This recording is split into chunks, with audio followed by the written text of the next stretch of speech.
नमस्कार बंधुरा आमी सुखेन दास और आज के आमी छांगु लेकेर उद्देश्ये आमार पार्ट टूर भिडियोटी शुरू करलाम। तो हालका टिफिन करार परे आमादेर ड्राइवर साहेब गाड़ी छेड़े दिल। तो आमरा एखन छांगु लेकेर उद्देश्ये रवना दिलाम। तो तोमादेर पथेर दृश्य दु साइडेर माने दु पाशेर दृश्य सबई तोमादेर देखाबो। तोमरा भिडियोटा शेष पर्यन्त देखते थाको और भिडियोटा एनजय करो।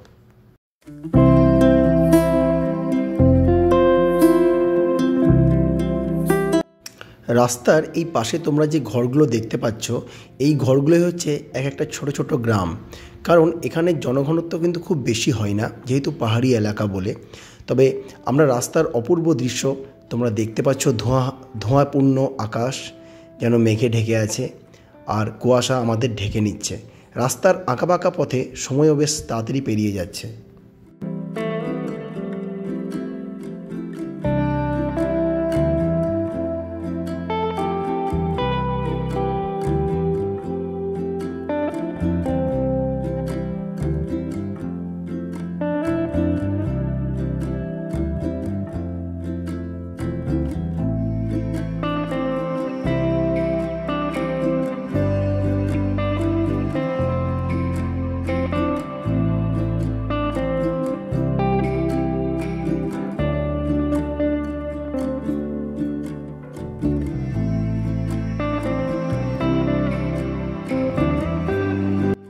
আঁকা বাঁকা রাস্তা বলে এখানে গাড়ির গতিবেগ কিন্তু খুব বেশি নয়, 50 থেকে 60-এর মধ্যেই গাড়ির গতি রয়েছে। তো যেহেতু টার্নিংগুলো একদম ইউটার্ন এবং পাহাড়ি একদম খাড়া ঢাল উঠছে বলে এখানে খুব বেশি জোরে গাড়ি চালানো যায় না।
সত্যি পাহাড় এবং সমুদ্র দুটো ভিন্ন ভূমিরূপ আমাদের কাছে।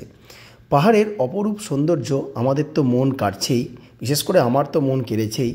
আমার মনে হচ্ছে আমি প্রত্যেক বছর আবার এই পাহাড়ে আসব, যদি সম্ভব হয় আমি প্রত্যেক বছরই আসার চেষ্টা করব।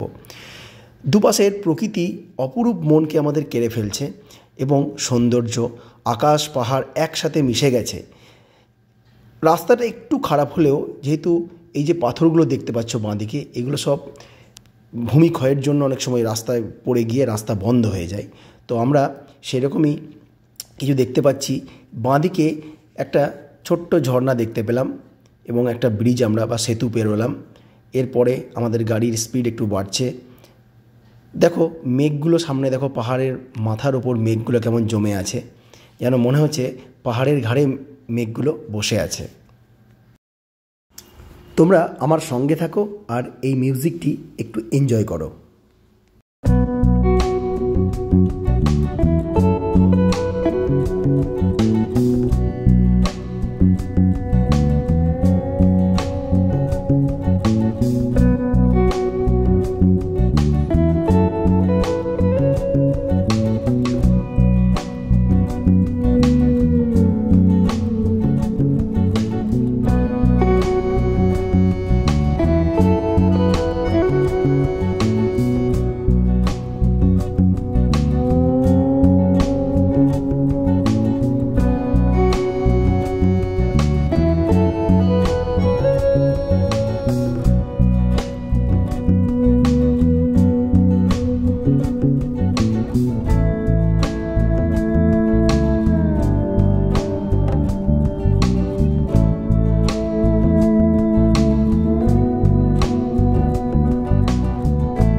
যেহেতু সামনেই নাথুলা পাস অর্থাৎ চীনের বর্ডার, ভারত চীন সীমান্তের যে বর্ডার, সেই জন্য এখানে প্রচুর মিলিটারি ক্যাম্প আছে।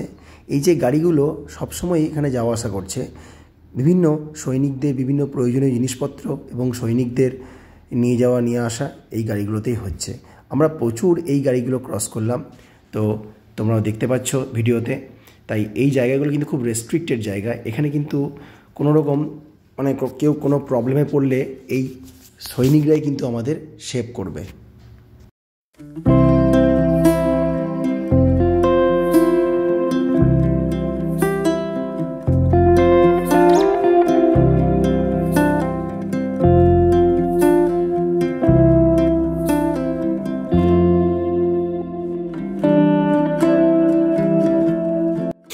যত আমরা পাহাড়ের ওপর দিকে উঠছি তত আবহাওয়ার পরিবর্তন দেখতে পাচ্ছি। দেখো ডান দিকে একটি আমি রাস্তা বেরোলাম, পাহাড়ে ওঠার জন্য কেমন সেট বানিয়েছে।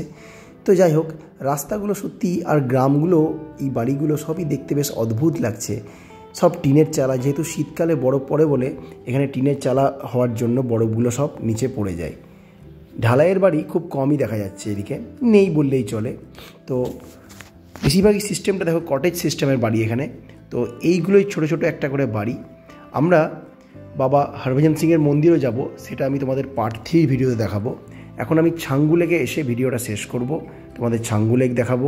তোমরা আমার সঙ্গে থাকো, দেখবে ভিডিওটা এবং তোমাদের ভালো লাগবে, এবং কমেন্ট করে জানাবে তোমাদের ভিডিওটা কেমন লাগলো।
আমরা ছাঙ্গু লেক পৌঁছে গেছি।